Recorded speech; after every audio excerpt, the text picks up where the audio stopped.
अस्सलामु अलैकुम वरहमतुल्लाहि वबरकातुहू।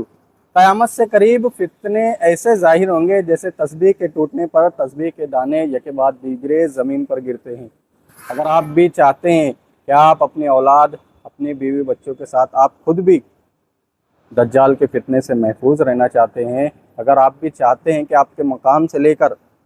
बैतुल्लाह शरीफ तक, आपके मकाम से लेकर आसमान तक नूर कायम कर दिया जाए, नूर का एक चादर कायम कर दी जाए, अगर आप भी चाहते हैं कि दो जुम्मों के दरमियान आपके लिए नूर ही नूर मुनव्वर कर दिया जाए,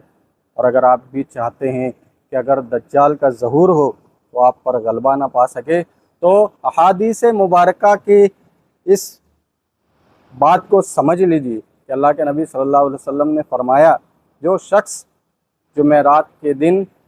मगरिब से लेकर जुमा की मगरिब तक सूरह कहफ की तिलावत करता है, और एक हदीस में है कि जो शख्स सूरह कहफ के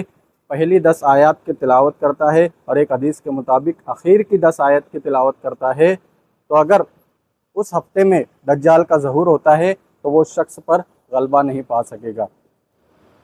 हदीस के मुताबिक जो शख्स सूरह कहफ की तिलावत करता है तो उसके और बैतुल्लाह शरीफ के दरमियान नूर की चादर कायम कर दी जाती है, उसके और आसमान के दरमियान नूर ही नूर मुनव्वर कर दिया जाता है।